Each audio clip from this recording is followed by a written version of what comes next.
Most people get a little bit of success, man. They are able to pay their bills. They're able to buy a car. They're able to live in a decent house. They're able to compete with their high school buddies or their circle of friends, and they're doing okay in that circle of friends. And that's where they stay. And they stay there until they die. And I want you to think about that. That's how people get in ruts. And the only difference between a rut and a grave is the depth of the hole.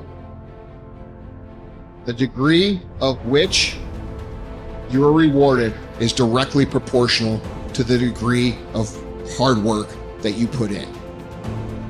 If you just do what you want right now all the time, one of the problems with that is you're going to get yourself in trouble. And everyone knows that. This is why 2-year-olds can't really live on their own, because they're whim predicated with no thought whatsoever for the iterating consequences of that into the future. Because people are self-conscious and can see the future, we have to bind our actions in the present in relationship to our future selves. You have to act now so you don't hurt you tomorrow and you next week and you next month and you in a year and 5 years and 10 years. And that's actually a community of potential selves that extends across time. You sacrifice the whims of the moment, so that's delayed gratification and maybe a definition of maturity. You sacrifice that because it's a better medium to long-term contract or covenant with yourself, but at the same time, that applies to everyone else, because there's no difference between me serving who I'm going to be when I'm 75 and me serving other people. That ethos unites. I want to tell you what people don't want to tell you.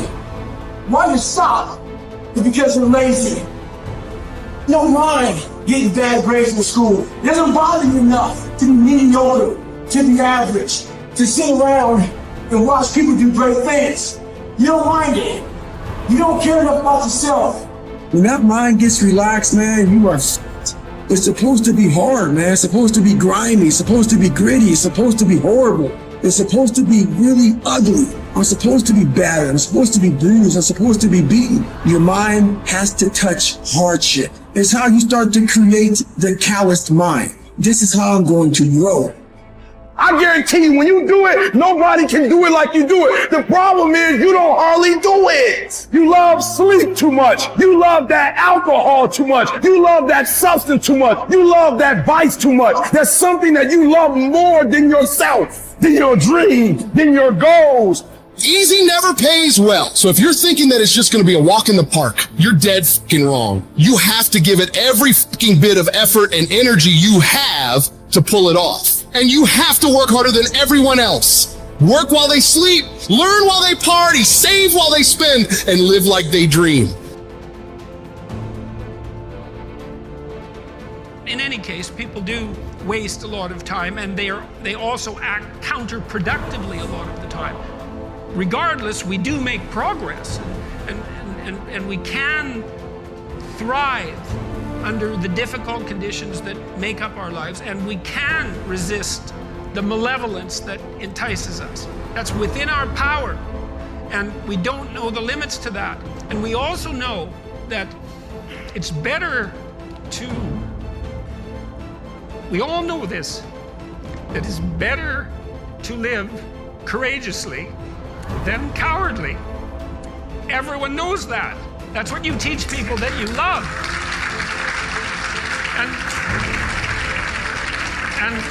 And we know that it's better to live truthfully than in deceit. And you can tell that too, because that's also what you tell people that you love. And we know that you should pick up your damn responsibility and move forward.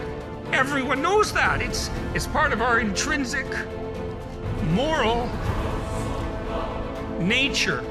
And that nature is there. And it's not difficult to communicate to people about this. Like, everyone knows that you wake up at 3 in the morning when you've let your life go off the rails, and that you berate yourself for your uselessness and your cruelty and your failure to take the opportunities that are in front of you. And if you were the master in your own house, in some sense, the captain of your own destiny, if there was no intrinsic nature, well, that would never happen. You'd just let yourself off the hook. There'd be no voice of conscience tormenting you. But no one escapes from that. And what that indicates to me is that, at least psychologically, We live in a universe that's characterized by a moral dimension, and we understand that well, and that moral failings have consequences, and that they're not trivial. They destroy you. They destroy your family. They destroy your community. And you can tell people that, and they listen because they know. They don't know they know. That's the thing, and maybe that's the thing about being an intellectual. You have the opportunity to articulate ideas that other people know, they embody, but they can't articulate. And that's what people tell me. They say, well, you help me give words to things that I always knew to be true but couldn't say. Or they say, I've been trying to put some of your precepts into practice. Responsibility being a main one, vision another, honesty, I suppose, bringing up the pack and saying, this is the fun part of doing all of this. Fun is a weak word. That it's the remarkable part of doing all this. I mean, I have people tell me constantly wherever I go. It's so delightful that, they were in a pretty dark place, and they tell me why. And there's plenty of dark places in the world, and they decided, well, maybe they were gonna develop a bit of a vision and take a bit more responsibility and start telling the truth and putting some effort into something. And they come up and they say, well, you can't believe how much better things are.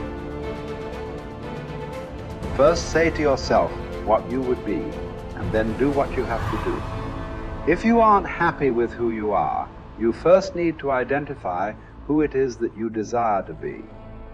Without determining the destination you're trying to get to, you're probably not going to arrive there.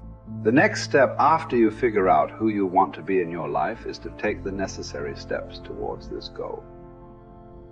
After all, putting a tack in a map on the wall is a great first step towards going on a journey. But that's only the first step. In order to achieve the good life that you want to live, you will need to exercise your will and do what you have to do to make your dream a reality. Now I will explain how you can recognize that you are not wise. The wise man is full of joy, cheerful and calm, undisturbed. He lives on equal terms with the gods. Now examine yourself. If you are never sad, if no hope disturbs your mind with anticipation of the future, if by day and night the condition of your spirit is even and unvarying, alert and happy with itself, then you have reached the high point of human good. The greatest obstacle is probably when meditation comes out of a sense of lack or neediness.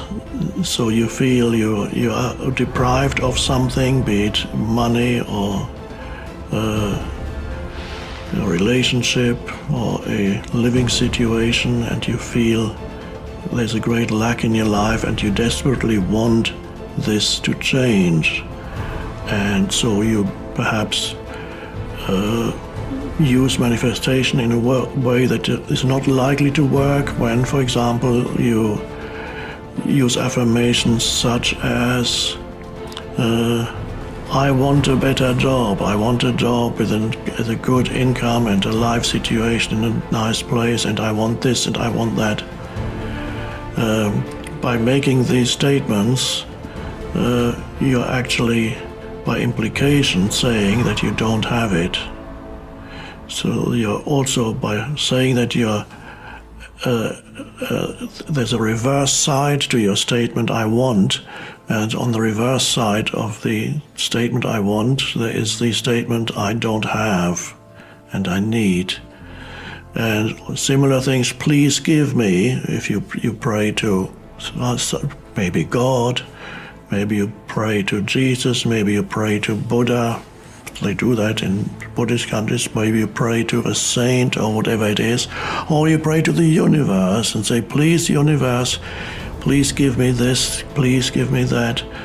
That also doesn't work very well. If it works, it could be accidentally, who knows, but usually that greatly diminishes your power of manifestation, because the manifestation practice arises out of a state of lack or neediness, so there's no powerful manifestation there.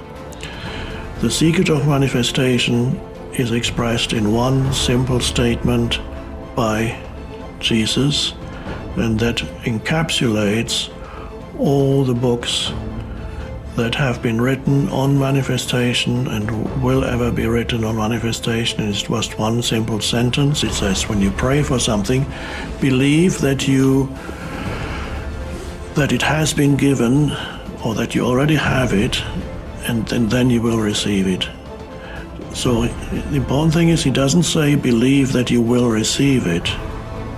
He says believe that you have received it.